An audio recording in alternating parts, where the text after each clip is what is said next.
Good morning. Welcome to the Board of Water Commissioners monthly meeting, October 8th, 2025. We're a couple minutes late, 7:53 in the morning on this beautiful rainy morning. Thank God it's raining. We need it. Uh, let's start off with accepting last month's minutes. Well, make a motion to accept the minutes of last month's meeting. I second it. All in favor? Aye. Aye. Appointments, none. Correspondence, 5 Millennium Drive, connection fee reduction, request to come before the board.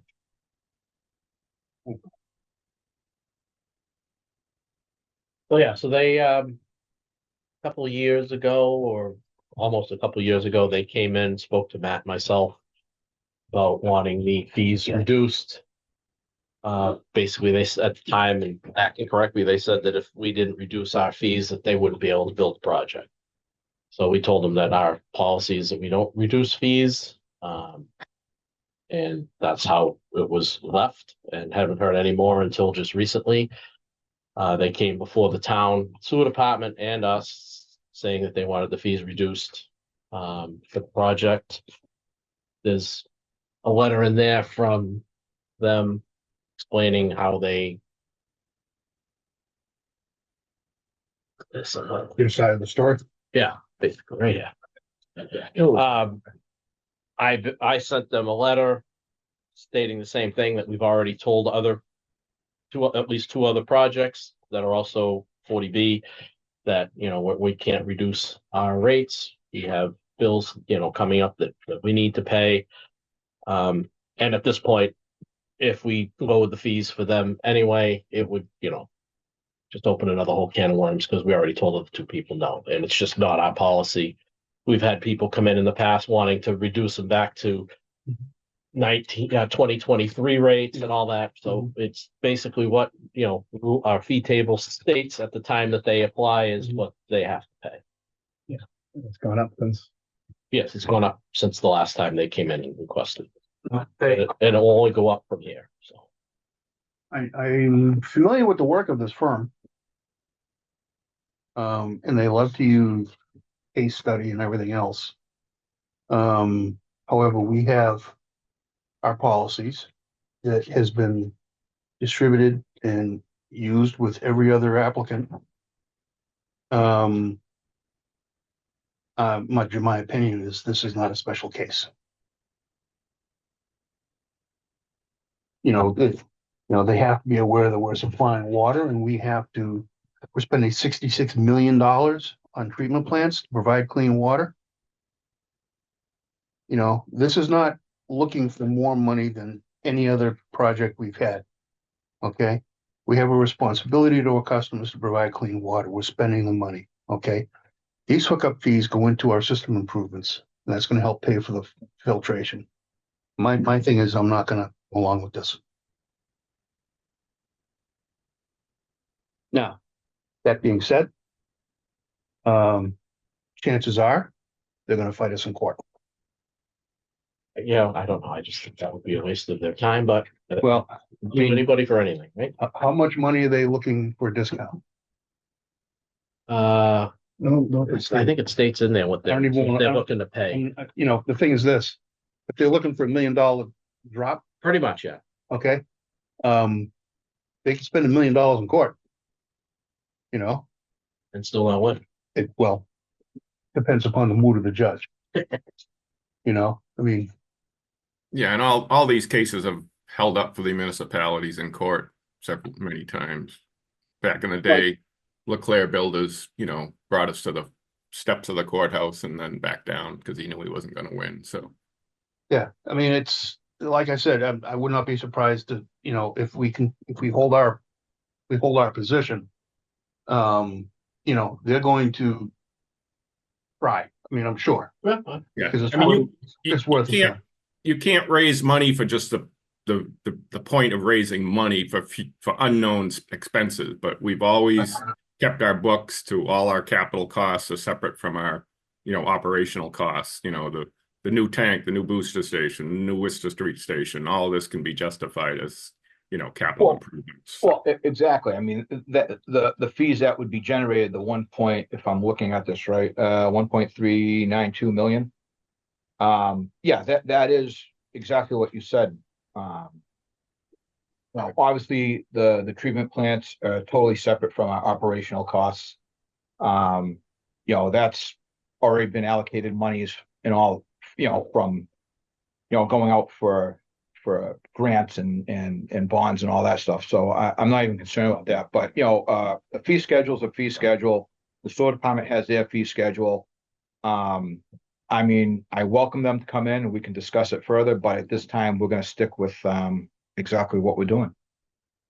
They're also talking, like in here, I think in the first paragraph, the town stands to receive over 1 million in incentive payments. Unfortunately, we're still not, that's not us. And that's town. We're not that town. And The next correspondence we have with them from us, I believe, sorry, I'm going to tell them that, any further correspondence, we need to be separated from the town. You write the Grafton Right. Water District or the town of Grafton. Right. We're not the same. Yeah, because we've got the sewer fees obviously in here and stuff like that Yeah. too. Like I said, no offense, but we really don't care what the sewers department or the town is doing. We are only concerned with what we're doing. You know, the assessors can do what they want, the sewer department can do what they want. The DPW can do what they want, and all the other boards and committees. We're confined to water and water. In the last letter I sent them telling them that we don't reduce our fees, I blatantly explained that the Yeah. Grafton Water District is in no way part of the town of Grafton. Right. If they're gonna benefit $1 million by this project going in, that's not gonna give us anything. I mean, even large scale developers who come in and do like 100 houses, detached single family homes, they're not gonna break. No. The thing is this, we have a responsibility, we have a policy that's in place. It's been used well, it's been used fairly. We do not have a pattern of bending the fee schedule. No, Okay, so I feel comfortable staying with what we need to charge. And I hate to say it, but let the chips fall where they may. so do you want us to draft up a letter stating that we're not going to? yeah, you can draft it, the commissioners, discuss it at the monthly meeting, and the fee schedule basically is the fee schedule. Okay. And, again, they're more than welcome to come in and discuss it if they want to. I mean, we're not stopping them by any means, but we're pretty much firm we are firm on our stand on what it is. Need a vote. So, Mr. Chair, I make a motion that we deny the attorney's request for fee reductions for 5 Millennium Drive. I second it. All in favor? Aye. Aye.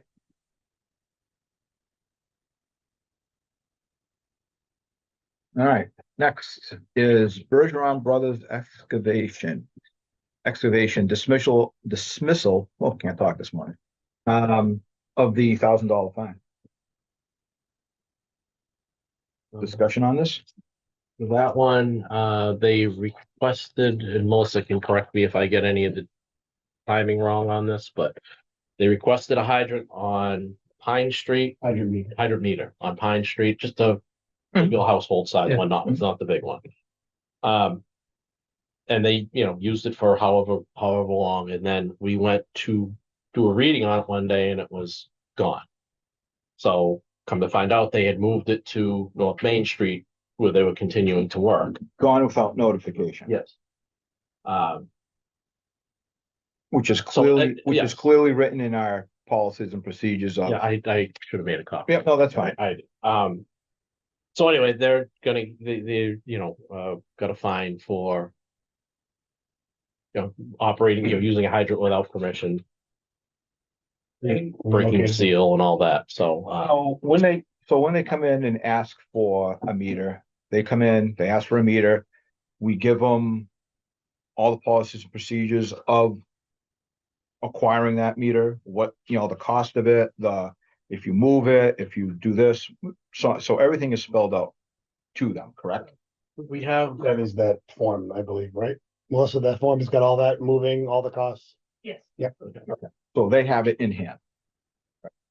When they come in and they're looking for an hydrant attached, are they given a specific hydrant? yeah, they say where they're doing the work, or they ask us, can we use this Yeah, hydrant? And right. we, unless, like, we know that it's a hydrant that probably shouldn't be used. Okay. We say, you know, 99% of the time, it's like, okay, we'll come. So we come, we hook the meter up, Yeah.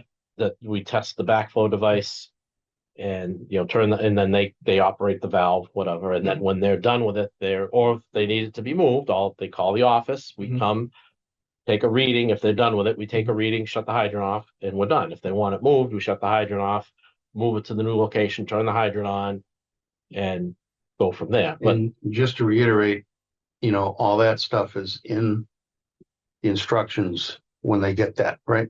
yeah, With we that being said, we only just passed having them sign it. Yeah, we talked about that at the last. Last At meeting, the yeah. time of Right. this, they weren't signing. For reference. One of the biggest issues that I see, again, for protection of the system, you put this meter on, you do a backflow test, right? Yeah. You switch to a different hydrant, there's no backflow test. It's the same backflow. No, when, But yes, if correct. they move it. Yes. Yeah. A back. Oh, yeah, test yeah, has no, not yeah. been We done. don't even know. Yeah. Did they turn the hydrant all the way on? All that other stuff. That's putting the system at risk. Yeah. In my opinion. Okay, so, you know, with the clarity of the explanation, and now that we have people sign it, okay. And they did it properly the first time from Pine Street to the original location. And then they chose to move it from that second location to the third location. is there a fee when they change hydrants? And we Yeah. come out and do that for them? There's Okay. how we've been doing it is, and this is the year that we've had more people using hydrants than since I've been here. Right. Normally it's, if you're using it for the day, we come, we turn it on, Yeah. you get charged, we come back, get a reading, take it off. Mhm. If people are using it long term, we charge when we come to turn it on. Right. And then we do monthly readings, and then when you're ready, we charge you to come take it off. Mhm. Mhm. Because we're physically going there. We don't charge them. Oh, have we been charging them to do a reading? We charged the 150 for the initial, the readings, like UPS has to have monthly, and then the removal. Whereas in our rules and regs, we could charge it each day. Mhm. But we only charge them when we do readings. Right. And install and take off. Makes sense. Basically, if we have to go there for anything. So what I was gonna emphasize is the size of this meter, there was no backflow. It's just a check now because it's a 5/8 by 3/4. All right. All right, I but just wanted you to be aware. That's all. but just getting back to the moving part. We originally put one in, they Yep. called us, Same green, yep, we moved it, yep, no, same, In front of Rooney's. Yeah. So. and then they took it upon themselves to move it. So they knew Yeah. what the policies and procedures were. yeah. So they had already done proper policies. And then they decided to just go rogue and do it on their own. I mean, yeah, can even add to at the end of it, they never called to have it removed. We knew the job was done, so when she asked for a reading, I just took it off. And that, to me, that's nothing really wrong, but I'm just like, I mean, Other than we need to bill them, Yeah. final bill. When a contractor or a customer comes in, we have policies in place for a reason. I don't like to bend it. Mr. Chair, if you'd like, I propose that we deny the appeal of the $1,000 fine.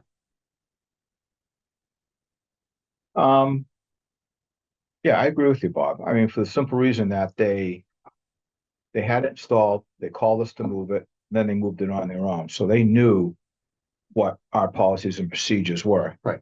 And yeah, so I totally agree with you. If you want to put that in a motion. Yeah, I do. The thing is this, I don't know how big this company is, okay? But whoever comes in or whoever's the head of the company is responsible. So I don't know if they sent one of their laborers who really doesn't know the policies and procedures and he just moved it on his own. Doesn't matter. Okay, it's still the responsibility of the company to do the right thing. And if their people don't understand what needs to be done, either don't send them to do it or send somebody or educate that person about what needs to be done. That's incumbent upon the applicant, not us. So I make a motion that we deny the, deal. Motion in hand, I'll second it. All in favor? Aye. Aye. Move. Also, a quick question, so for future, when they come in for hydrants and all that, are they getting, I know they sign, but are they getting a copy of the policies and they do get a copy of policies and procedures, right? Okay, just want to make sure. And we actually just had them all sign, the ones that we have out now. With it highlighted that because November 1st, they need to either have a heat box or we need to take it off daily. So that section is highlighted, was highlighted on their copy to ensure that come November, whatever, first business day after November 1st, when we go to either take it off or find a heat box, they can't say they weren't aware. Perfect. Right. All right, treasurer's report, financials. Treasurer's report. For September, we had an opening balance of $2,279,000, receipts of $153,000, disbursements of $494,000, so we had a closing balance of $1,938,000. This fiscal year ending September 30th, revenue $1,216,301 compared to last year's $783,630. Operating expenses $630,879 compared to last year's $771,541. Interest income $14,244 to last year's $29,371. Net income, $599,666 to last year's $36,786. Water revenue only, $864,115 to last year's $753,830. Connection fees, $30,000 to last year's $21,000. 3M settlement, $268,524 to last year's $0. Question on the 3M settlement. Is that a one-time payment? No, it's gonna be what? 12 or 15 different payments, I believe. Yeah, Over the we course. could be getting another payment It- soon. The last payment is, I think, 2036. Yeah, they escalate downward over Yeah. time, Yeah, not upwards. They don't go up. No, sorry. we wanted to make that a separate item because I believe at the same time with that lawsuit, we have to make sure that money is used for PFAS. That was my next question. That's going straight into the funding for the It's PFAS. literally gonna be separate. We're gonna use it obviously as whatever we deem necessary, because as far as we looked at it, as the entire project is considered PFAS. Right. So where we need it is where we're gonna use it. If it's, stuff like that, like if we're not getting, the SRF funding will take care of Worcester Street. So we're gonna try to really utilize this for East and Trinity. Very good. Thank you. Yeah, one of the interesting things is I think the state passed legislation that allows us to use that money without appropriation from the voters. We're going to clarify that with the auditors. So Wendy and Adam, just make a note of that. If we do have to get the approval from the voters, will we have to have a special meeting? No, we theoretically already do with the two Okay. votes that we had for all of the plans, but we just like to check with the auditors to make sure we're doing everything right. So Okay. Okay, page 3. Capital expenditures. System improvements spent $59,940 of the $325,000. Vehicle 0 out of the $75,000. Driveway paving 0 out of the $50,000. Foliage street well pump 0 out of the $50,000. Pigeon Hill tank booster, $1,902,533 out of the $2 million. Engineering future PFAS treatment plan, $657,516 out of the $625,000. Professional services, Powerline Drive and Foliage Street, $13,427 out of the $50,000. Worcester Street East SRF, $1,621,074 out of the $33 million. Trinity Foliate SRF, $166,477 out of the $33,928,000. Page 4, cash accounts. MMDT, $1,770,720. Unibank Depository, $8,638. Unipay, $49,710. Payroll, $48,404. Debit card, $6,593. Vendor, $53,576. For a total of $1,937,640. Then we have the OPEB reserved, $704,742. So we have a grand total of $2,642,383. Any questions? All in favor of accepting the treasurer's report? Aye, All right. just for council's correspondence. Nothing from the lawyers. This is the HBC report. I'll let Adam talk about what's been going on with the bids and the bid coming up for East Street. Everything else is just kind of, we're waiting on things to be done. Going to get a proposal from Wright Pierce on the Trinity Follette Street project, water main. I think I talked about that last time. So that's all I have. The other thing we need to do is we had a 10% rate increase for 4 quarters last year. We did skip 1 quarter. So we really need to make a decision on continuing the increases probably for the next 4 quarters. We knew way back when that the rates were almost going to be double over time. I think it would be prudent to continue increasing the rates until all the projects are bid, and then we can evaluate what our debt payment's going to be and financially where we are at. Kind of a catch-22 is our efforts to control irrigation has also resulted in lost revenue, which is just pretty simple math there. Melissa looked at it a little. I don't think we need to talk about it that much, but it was a result of, the revenue did decrease as a result of lack of irrigation for lawn watering. So I would entertain some discussion and hopefully a vote to just continue that. We have to vote now in order to have that rate increase for coming for the January billing. So this is what? Would be the 2026 4 quarters would be have Okay. a 10% increase on each quarter. Okay. Yeah, I mean, I make a motion, we institute the 10% rate increase for the 2026 4 quarters. second Bob's motion. All in favor? Aye. Aye. So moved.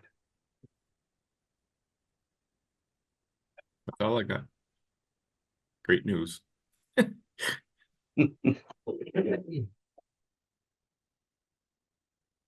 PFAS plant updates. You doing that, Adam, or Oh, do you want to wait till mine? I can do it. That kind of goes along with the, whatever you want to do. whatever you want to do? You tell me. I can do it now. So Yeah, so that's gonna go with what? I get the bid opening. It kind of has something to do with. All right, so let's go to the superintendents and we'll. Water ban update, you guys gave you copies this morning of who's been first, second notice, or first, second offenses, I should say. I'm gonna be sending you 3 more. Audrina Lane. And I saw 3. I was out taking a ride around at like 10 o'clock at night because I couldn't sleep. So I figured I'd just go down and check out the neighborhood. Literally just wandering around. And I'm seeing that water echoes, in the streets and driveways and running down the gutters. Some of those might be new lawns just because of the location. But Well, yeah, I'll let you guys can figure that out. I'll let you guys, I'll send it to you. You guys can figure out what you need to do. Yep. Just giving you the alert. With that note, also, any spikes that we had this last quarter, we also sent residents out a notification that going forward. Yeah. Those spikes could result in violations. and that it wasn't a violation, but given your decision last meeting. Right. It could next summer result in violation. So a lot of those went out. Well, it has been very dry. You know, I understand that. I have seen a lot of people out there standing up there with a hose, Oh, I have to. which Which is part of the. which is fine. It is what it is. But you know, if they're using water, you know, they're not filling a pool this time of year. So, Yeah. you know, what else would you be doing with it? Putting a couple inches in your pool and watering your lawn. Right, right. The numbers don't add up with filling pools as is anyways. Hydrant flushing, we're still ongoing, should hopefully finish up in a week or so. From what everybody's told me, there's, you know, a few hydrants were pretty bad, but overall, not as bad, not nearly as bad as it was last year during flushing. We have our tank cleaning scheduled for the 20th and the 21st. We got a company coming out, put a diver in the tank, do an inspection, clean out the sediment. Hopefully, like I said, we plan that to coincide with the end of flushing, just so we don't clean it out and then dirty it back up again. So that's the leak detection. I'm going to do a second leak detection beginning in November, just because of our unaccounted for water. So after flushing, we can go around and listen on some hydrants that might still be leaking by that we don't hear. You know, just trying to do anything we can to figure out where this unaccounted for water is going. We know how much? Well, it was, The cost of leak detection are unaccounted for. No, how much unaccounted for water? Oh, well, yeah, all we have is last year's. Okay. Yeah, the same as then. I'm gonna hope and pray that Melissa's due diligence on all the meters that she's been literally going through with a fine tooth comb has Yeah. helped with that. Now, granted, it's not millions of gallons that we're finding, Right. but it is a little bit helps here and there. So, But yeah, between the extra leak detection Yeah. and just, you know, Like everything else, you're making sure everything gets protecting the fixed system. right after we find it, Yeah. type of thing. Amen on that. And then the only other thing is the paving is they're gonna come on Wednesday, the 29th, and tear up the driveway. Okay. And then on Saturday, the 1st, they're coming to pave. What color is the pavement gonna be? What color would you like, Bob? Blue for water? Sure. Okay. a lot of food done. So that, yeah, they're supposed to call me probably this week or next week, just to have their guy come out and go over everything again, but that's, you know, I guess we have the money for that, so try to get done before winter. Mike's gonna smack me on that one. No, we'll talk about it. I'm good. That it? Yep. All right, Thank Adam, why don't we go back to you with the bid openings and the PPAP? So basically, this all coincides with each other. So on October 2nd, here, we had the bid opening for the subs for East Street. That went fairly well. We were looking at somewhere around $3 million to be under, and we're right there, if not under. I don't have the exact numbers on that because I haven't seen the email from them yet. On the 16th, also, we are going to be opening up the bids for East Street for the GC and everything like that. So that's hopefully going to also continue to be. We're hoping Winston Builders will definitely come in and have a good price, so that way you have for both. And then continuing with that on October 29th is the meeting with Winston Builders for the Worcester Street bid. Matt will be here for that as well. We're all going to be getting together at Worcester Street to kind of go over the basics of, you know, the whole project. When will that be? October 29th. Okay. Two. It is 2? Is it 2 o'clock? I know the bid openings were 2. Oh, wait a minute. Do you have that on top of your head, Matt? October 29th, what time that's at? Thought it was 9 o'clock. I can get that to you, Bob. I will look at it and get that to you later this afternoon. Yeah. I was trying to, I believe it is 9. we've had a lot of meetings at 9 and 2s, so I'm gonna go one of those 2 numbers is probably accurate. But once we have those numbers from East Street, then that's exactly what Matt was talking with the 10% increase. We'll have better numbers to be able to look at into for Unibank and all of the updates for Unibank and getting the bonding and all that stuff. That there. 9 o'clock meeting, that's at the Worcester Tree Well. Yeah, 98 was. All right. Yep. It's okay for me to be there? Sure. Just You're to welcome. observe? Please. I just want to, Yes, it is. It is on my calendar. It's 9 o'clock. I just want to see a little vision beyond this table. Yep. That's all. Happy. And I won't say a word there. I'll just soak it all in. You can sign off on the building permit for us. Oh, wrong town. Wrong town, sorry. Expedite it. So that's pretty much all the updates for the openings, everything like that. I mean, once we have those numbers, like Matt said, we'll be able to readjust the 4 quarters and 10%, but, I'm thinking it's gonna be needed. So, All right, very good. Old business, none. New business?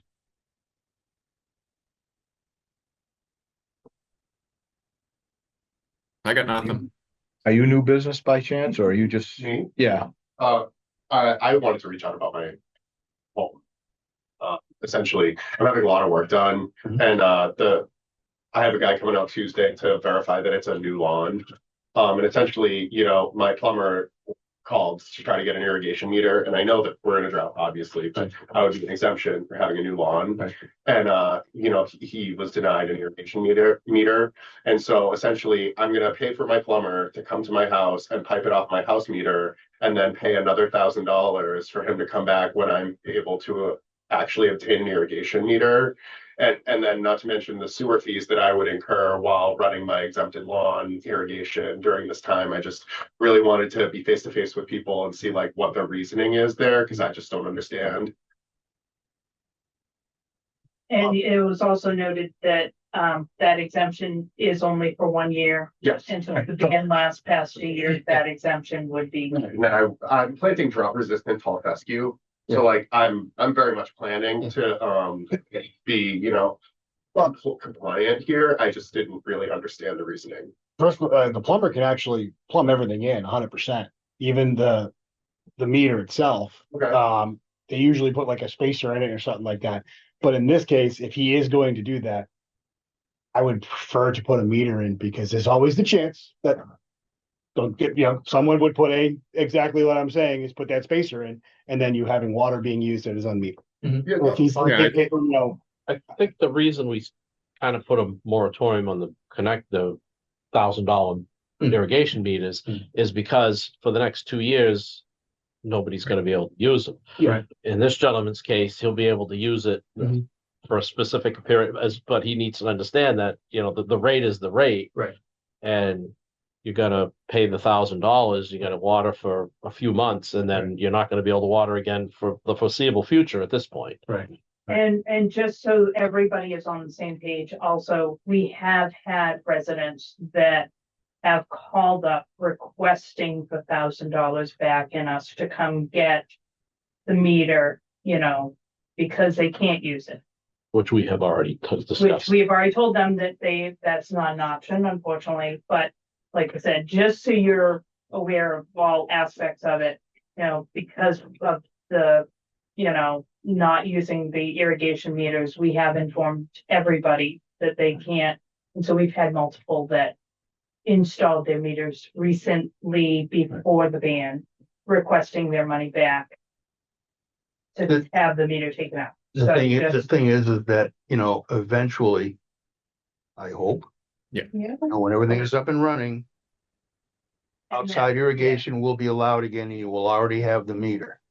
So, it's not something that's, No, it's not Like- forever, but It's not we can't forever, tell you, but we can't tell we you can't today tell when you you're when. gonna be able to use it. That you are aware, Yeah, those totally. discussions are being had on not a daily basis, Right. but each and every month basis. My follow-up question to this is I wanted to tee off my hose bib, because I'm running a 1-inch line Okay. off of this to where my hose bib is. Okay. So, I have a pool and a hot tub at this location. So, ideally I would like to use that line that I'm not paying sewer on, right? To fill those two things when I do water cycles. Like, for example, if in the future we're still in this drought and I use that hose bib for, it's like a 15-foot hexagonal above ground pool that's like 4 feet. Yeah. What's that, like 10,000 gallons about? So in this case, well, not in this case, in all cases, there are a lot of homes that do have their hose bibs off of that. So Yeah, right. we do make the readings for all irrigation meters per the 2 quarters that we expect. We actually, I'm probably gonna even do them for all 4, just because it's just a reading. Sure. But what we would do is we would then see the spike, because we obviously, if we see a spike, we would most likely be sending you a letter as is. Okay. But the ideal situation for us would be, I'm filling my pool. Yeah, Quick email, quick phone call, sure. anything to that extent would be very helpful, because then we're already aware of it, probably will negate that letter at that time. Okay. And then if you already know the size of your pool. Yeah. And we're seeing that the spike was 10,000 gallons. Right. And you filled 10,000 gallons. That would also, in my opinion, would negate that as well. Sure. So at least we're aware of it. Okay. But yeah, I mean, if it's coming off the hose bib, a lot of houses have that. Right. And yes, I'll say some houses have gotten the first warning on that because we were just unaware. Sure. You know, so if we're aware of it now, Okay. we're already a step ahead. Yeah, I think if the board allows the meter to be installed, they should just have some sort of form signed by the applicant that they understand that it's at their own risk, that, you know, the water ban may continue for We might have already done that after you guys voted that nobody was getting their money back. Yeah. By a few meetings, well, probably last. We fall. double check on that? Yeah, well. If not, we'll add something if it's not. I mean, understanding it's a new lawn and we're gonna get the documentation for that, which is fine. And, you know, for the lawn, I don't have a problem with it. For the pool, but you know, what do you think? No, I mean, you know, going through the rules and regulations with new lawns, I Right. mean, you know, that's allowable. Right. So, yeah, the lawn part of it is not an issue. So, And also with the pool factor, just so you're aware, any residents that have been calling in regards to filling a pool, any quantity of amount, while it technically using a hose is part of the exemptions, we have been asking them to utilize a pool water company just to help with. Sure. Yeah, if it's, filling your Yeah. in-ground And Yeah, Olympic size pool. Filling an entire pool, we're asking. When I winterized it, it's only like half in, so it's not a full 10,000, but that was just. Yeah, that's not bad. Right. Could I just get your name and address so I can put you in the minutes? Sure. Joseph Quirk, 17 Barbara Jean Street. Okay. so do we need a vote for this?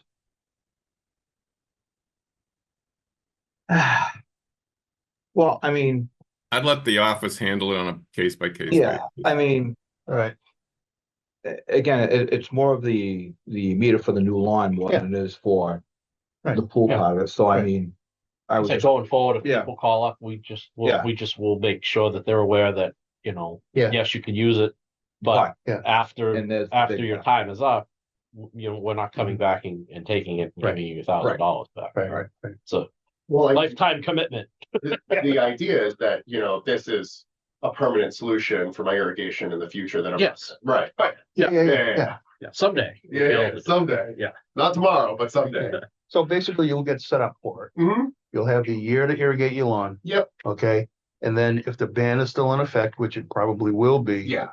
You're gonna have to stop that particular use until such time that the water ban is lifted. Exactly. Okay, and just for you know, we've extended the water ban for the duration of the construction of the treatment plants. Yep. Because what we're trying to do is protect the supply that we have Yes, while everything is under construction. I totally Okay, agree. and yeah. once those systems are up and running and they're running well, okay, then we will reevaluate Yeah. the outside watering ban. Totally.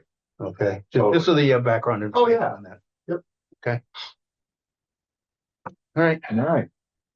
Yes. Check in,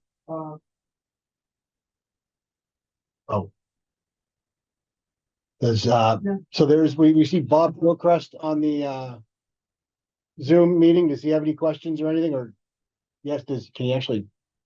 Raise his hand. I didn't see Yeah. that hand raised at all. I do not, I'm just listening. Thank you, Bob. Perfect. okay. All right, so next would be the active subdivisions, which we kind of know what's going on. It's just nothing's changed. There's a running total of everything going on in town. Single family applications, none. Our next meeting will be November 12th at the same time, 7:45. Yeah. And I make a motion to adjourn. A second. 8:32. All in favor? Aye. Aye.